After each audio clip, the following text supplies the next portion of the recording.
I did not have the opportunity to catch very many of these games. This has been a crazy week for me. I've been all over different locations and stuff for work. I haven't actually been in my office all week. I've been like at 3 different locations, and tomorrow is no different. So I only got like 2 of these games from week 15. So just up front, that is my bad, and I'll try to be better next week. But let's get into it here, and let's just get the pain out of the way early. The Seahawks versus the Packers. I predicted the Seahawks here, but I knew, I had a feeling that we were gonna lose this game. Just the reason I predicted them here is obviously this game was kind of not 100%, but to a degree, this game was a determining factor for our playoffs. And after losing this game against the Packers, it is much, much, much more difficult for the Seattle Seahawks to make the playoffs, because now the Rams, because, spoiler alert, they beat the 49ers, which I assumed they would do. They have the tiebreaker. I believe I saw there is some like very weird, almost impossible road where the entire division ends up at 9-8. And if it happens in a certain way, then the Seahawks get into the playoffs. But at this point, it seems like the Rams are the more likely team to be coming out of the NFC West. And it's extremely frustrating because not that long ago, we were leading the division. And you think back on it, we have that loss to the Giants. That's really a backbreaker. Like, if we don't have that bad loss, we could have afforded to take this kind of loss here.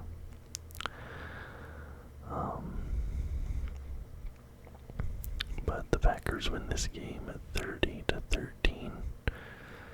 Jordan Love has 20 completions on 27 attempts, 229 yards, 2 touchdowns, 0 interceptions. Geno Smith has 15 for 19, 149 yards, 0 touchdowns, 1 interception. I will say, though, at least Zach Charbonnet had another really good game. This was a brutal Geno Smith game. It felt like he got sacked every single time we attempted a 3rd down conversion. Like, oh, are we going for it on 3rd down? Okay, well, Geno's gonna get sacked is basically what it felt like all game long. And this game reignited amongst the Seahawks fan base the debate with the current state of the fan base, and how lackluster the in-arena support has been for the team that for so long the branding was like the 12th man, like the loudest arena in the NFL. It has noticeably been absent the last few years. And there were some comments made after this game about how there were more Packers fans and Seahawks fans in the stands. And as a Seahawks fan, it is frustrating to see that, to know what the fan base was like, not that long ago, even kind of a decade ago, where the fan base was at, how loud and rowdy. And just to see it now, and obviously there's a number of factors for that, economic factors, the play on the field, this, that, and the other. Not to mention Packers fans do travel very well, so you have to give them that credit as well. But my personal opinion, I would say that if a season ticket holder sells more than 1/3 of their tickets for any 2 seasons within a 5-year period, more than 1/3 of their tickets they're selling them, I think I'd yank them. I think that'd be if you look at a 5-year window, within that period, 2 of those years, they sold more than 1/3 of their season tickets. I would say they they lose their season tickets, they go to the next person. That's how I would fix that issue. Because you have too many fans who will just buy the season tickets and they look at it as like an investment, as a way to make money off selling to opposing fans. And I think it is negative for the fan base. Okay, and then the other game I watched, let's talk about Rams-Niners. You know what was so frustrating about this game? First of all, I bet the Rams to win here. I picked them to win. They did get the W, but I needed the Niners to win. Because if the Niners win, then I went over it in the predictions video. I don't need to rehash this. But we needed as a Seahawks fan, we needed the Niners to win. And I thought the Rams would win this because I was like, well, the Rams have a very, very good offense. And I thought that was what was going to win them this game. But then, this game wasn't even like an offensive shootout. It was a 6-point win for the Rams, and there was not a single touchdown combined for these two teams. It would have been one thing if like the Niners lost some like great like 42-14 shootout against an elite Los Angeles Rams offense. But they didn't do that. They held them to 6 field goals in this game. Four field goals. Yes, 4 field goals in this game. Those are the only scores they made. So it's like the defense did their job. Like the one time in my life I needed the 49ers to come through for me, and they couldn't do it. Just a brutal game. Like, as somebody who did have a rooting interest in like one of the outcomes for this game, just brutal to watch. And then, but obviously the big news about this is Devondre Campbell. That's a lot of people are talking about after this matchup. He refused to come into the game. What's interesting about that, really, and this from what I understand, I'm not saying that I'm 100% knowledgeable in this situation, but I thought that he was more of like an in-betweener guy. Like, he had spent some time on the practice squad, he had spent some time like, he wasn't a solidified starter type player. And for a guy like that, especially now because he's a little bit older, to be the type that would just decide not to play because he's basically just killed any of his future in the league right there. And there's only like 3 or 4 weeks left of the season. The Niners aren't gonna make the playoffs. So, like, even if you're dissatisfied with the current situation, if you just tough it out, play the last few weeks, you'll get a deal somewhere else. You could be a practice squad guy at the very least, like, but you'll still be in the NFL. But he basically completely torpedoed any sort of future he could have, which just feels weird, like, within the league. Like, it's just very weird. And at least at the time that I'm making this video, just a few days after the fact, I don't think there's been any reasoning that's come out from his camp, any explanation or anything like that. But the Niners suspended him, they removed his locker, like, it's, yeah, like, they're throwing the book at this guy, and yeah, that's obviously the big news coming out of this. But the Rams win this one 12-6. Stafford goes 16 for 27, 160 yards, no touchdowns, no picks. Purdy 14 for 31, 142 yards, no touchdowns, 1 pick. I'm going to jump back down here. Falcons, Raiders. I picked the Falcons to win this. They did win it. And the big news coming out of this game, Kirk Cousins has been benched and Michael Penix Jr. will be starting next week. Obviously the Falcons had those back-to-back losses the last 2 weeks prior to this Raiders game, wherein Kirk Cousins had really bad ball security. I think he threw like 6 interceptions between those 2 games, maybe 7. And it's funny that this is coming after the one win that Kirk Cousins got in the last 3 games. Like, he finally got the win. Maybe you're thinking he's worked his way out of his funk, but now he's getting benched. But I think to a certain extent it does make sense because they have the Giants next week. And I think, for a rookie quarterback, even though the Raiders aren't that great, the defense can still give you some issues. But I think the Giants are really as easy of a starting first game for a rookie quarterback as you can possibly ask for. So I guess in that regard it makes sense. Let Penix come out. He might be able to get a little bit something against a team that's really struggling. It's like, I don't want to say playing on easy mode because it's still an NFL team with an NFL defense and all of that, and there are good players on that defense, but it's as close as you can get to that. But the Falcons do win this one 15-9. Kirk Cousins 11 completions and 17 attempts, 112 yards, 1 touchdown, 1 pick. Desmond Ridder 23 for 39, 208 yards, 1 touchdown, 2 interceptions.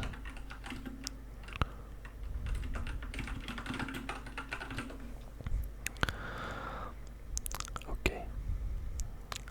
Let's go up 1. Bears, Vikings. I took the Vikings here. And they did win this, but the notable thing out of this game, the reason I want to talk about this game is Caleb Williams' sack record. So, the Bears have now lost 8 straight games. Caleb Williams, after this game, has now been sacked 56 times this season. He's been sacked 56 times, which is tied for 3rd all time by a rookie quarterback in NFL history.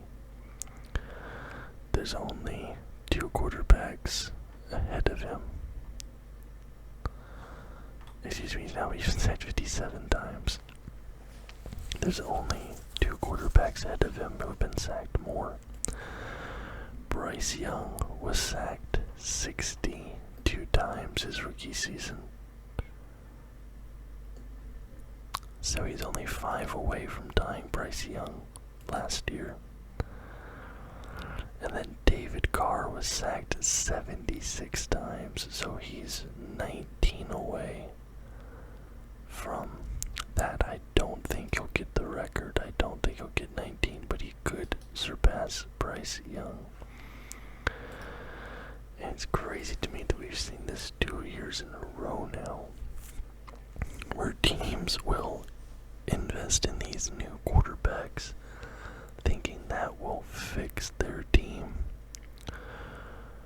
when a lot of the time, I'm not saying this is the sole reason, but a lot of the time, bad quarterback play is because of bad offensive line play.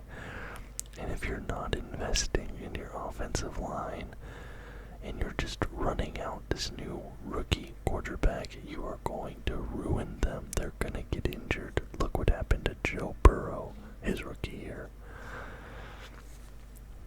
But it's never made sense to me. Why draft the new shiny toy but not protect him? You have to do both. It's like buying a brand new car but putting your old bald tires on it. You have to buy new tires for your new car. The Vikings win the game 30-12. Caleb Williams has 18 completions on 31 attempts, 191 yards, 1 touchdown, no picks. Sam Darnold has 24 completions on 40 attempts, 231 yards, 1 touchdown, 1 pick. I want to jump now to a game I was wrong about. The Bills versus the Lions. Now, part of me did feel like the Bills were going to win this. I think I mentioned that in the video. And I said that if the Bills do win this, it is going to completely solidify Josh Allen's MVP campaign, and I picked the Lions, but the Bills won it, and I think give Josh Allen that MVP trophy now. Nobody else is gonna touch it because he beat the best team in the league. We know what is meant to be the best team in the league, and his team beat a quarterback that threw for nearly 500 yards and 5 touchdowns. And yeah, the Bills win this one 48-42. Josh Allen has 23 completions and 34 attempts, 362 yards, 2 passing, 2 rushing touchdowns, and 0 interceptions. Jared Goff, 38 completions on 59 attempts, 494 yards, 5 touchdowns, 0 interceptions. And the Lions, they lose Montgomery. He played a bit in this game. He comes out with an injury. He goes back in. They went out again. It was kind of a weird thing, but he was limping a bit. And he has an MCL tear. He's going to miss. He's out indefinitely. He's not going to be back this season. And that's happening right before the team gets into the playoffs, which is just brutal timing for the Lions. But the Bills, they win this matchup, and I said in the video when I made the prediction, this could be a potential Super Bowl matchup. This could very easily, this might even beat the odds-on favorite for the Super Bowl matchup. I'm not sure, but if it is, we've now seen one potential way that game goes. Bucks Chargers. I felt like the math was saying Chargers here, like the odds and everything were saying Chargers, but I just had a feeling the Buccaneers were gonna win, and the Buccaneers absolutely picked the Chargers apart. The Chargers are such a weird team to me at this point. Like, I don't know what they need to do to get better. It feels like they should be better. And it feels like Justin Herbert has been regressing a bit. I don't know the Chargers. I want them to be good, but they're not that good. They have a winning record, but they get blown out by the Buccaneers here, 40-17. Baker Mayfield, 22 for 27, 288 yards, 4 touchdowns, 1 pick. Justin Herbert, 21 for 33, 195 yards, 2 touchdowns, 1 pick. Now, speaking of injuries, let's talk about the Kansas City Chiefs. I picked them to win it. They do win it, but Patrick Mahomes, he takes a pretty nasty hit, and he limps off the field with an ankle injury. Looked pretty bad. Now, obviously, the jokes about, he always does this, like they've activated the ankle script again, like script writers getting lazy, because like this is the last 2-3 seasons now that Patrick Mahomes has an ankle injury they're coming into or at the beginning of the playoffs. But I don't know, this one just looked a little bit different to me. It looked like it was actually bothering him quite a bit. Let me see if he's going to be playing next week. Chiefs star to test ankle still unclear, mild high ankle sprain. So they don't know if he's going to play.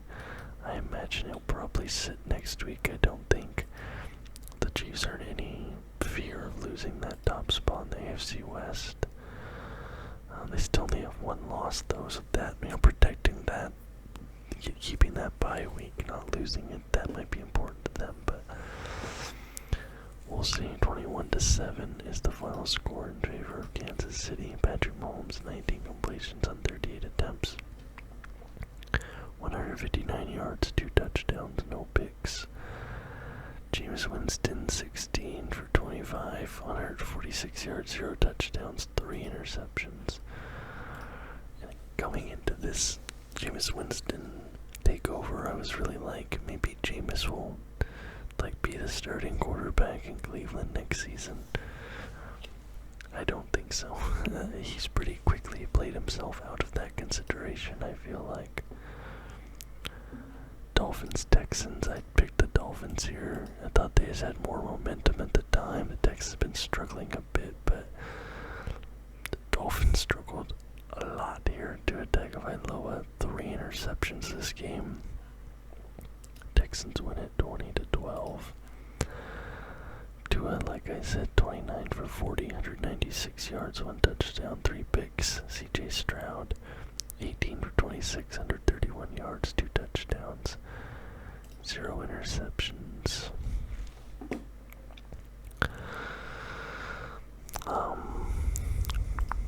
Colts Broncos, there was a very frustrating moment in this game. Jonathan Taylor drops the ball before he gets into the end zone. Obviously, looking at the final score here, 31-13 in favor of the Denver Broncos. An extra 7 points is still an 11-point loss for the Colts.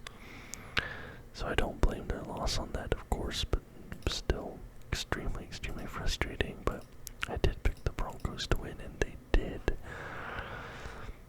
Anthony Richardson, he had 17 completions on 38 attempts, 172 yards. He had 0 passing, 1 rushing touchdowns, and 2 picks. Bo Nix, 20 for 33, 130 yards, 3 touchdowns, 3 interceptions. Cardinals, Patriots, I took the Cardinals here. It felt pretty, like a pretty easy choice in my opinion. They blew them out 30-17. Drake May, 19 for 23, 202 yards, 1 touchdown, 1 pick. Kyler Murray, 22 for 30, 224 yards, 0 touchdowns, 0 picks. Let's come back up to Cowboys Panthers. I picked the Panthers as a joke. I said it in the video. It's because it was the first time that they had been a favorite in a matchup since 2022. So I was just like, okay, I'll take them here, but no, they lost to the Cowboys 30-14. Cooper Rush, he has 18 completions on 29 attempts, 214 yards, 3 touchdowns, 0 picks. Bryce Young, 19 for 28, 219 yards, 1 touchdown, 2 picks. I do wonder if people think because Dak Prescott, with how Cooper Rush has been playing, he hasn't been good, obviously. Like, obviously he wins this game, but does he have I didn't realize he had a no-trade clause. Is that true?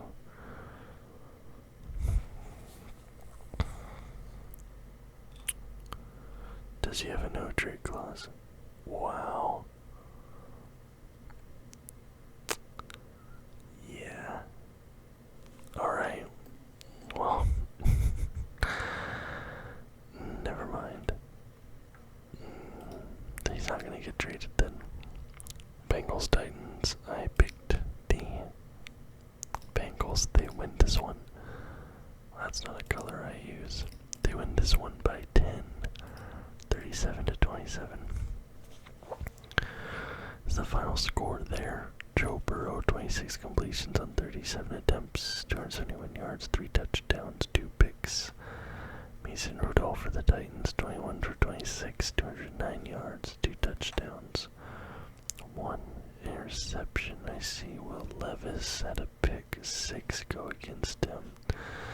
So he must have left the game at one point. Was he injured?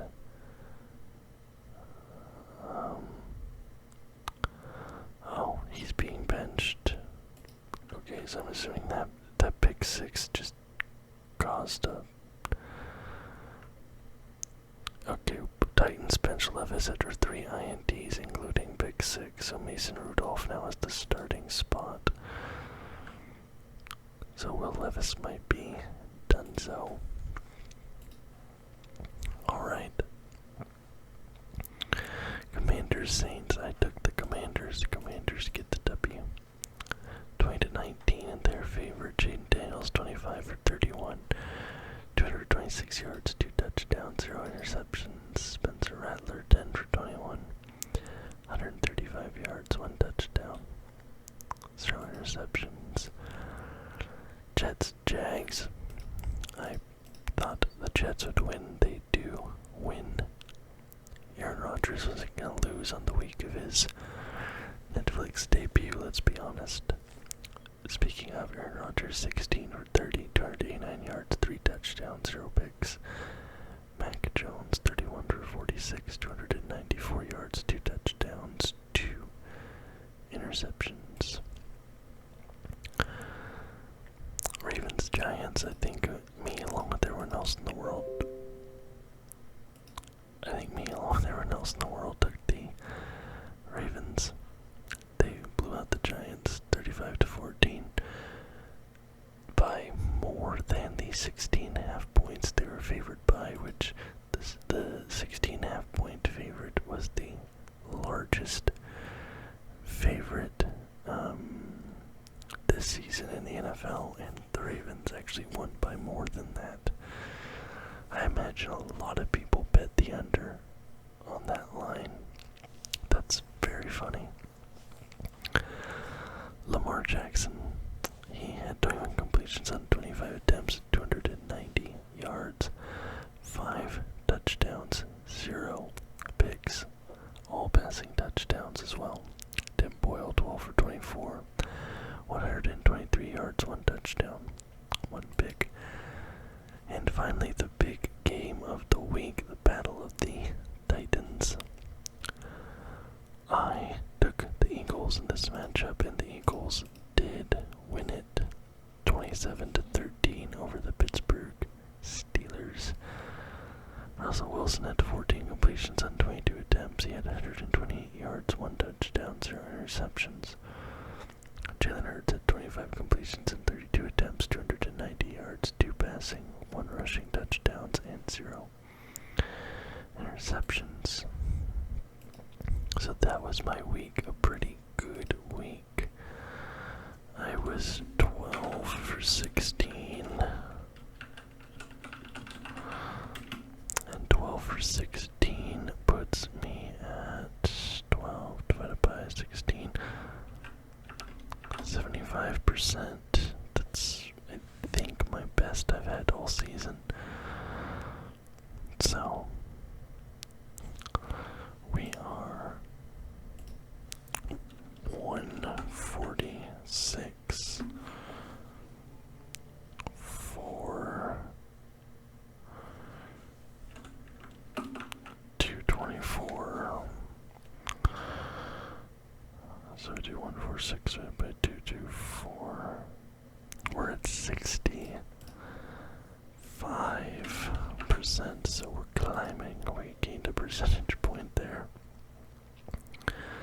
So that was week 15. Thank you guys so very much for watching. I'm sorry there's a bit of a shorter video, like I said. Just been a crazy time this Christmas time of year. You guys know how it is. Probably gonna have some special, maybe a Christmas themed video going out next week, covering my New Year's resolutions from last year, looking at how I did there, coming up with New Year's resolutions for next year. But anyway, guys, thank you so very much for watching. I do hope you enjoyed the video, but at the very least you found it relaxing. If you did, please leave a thumbs up and subscribe to the channel for more content just like this almost every single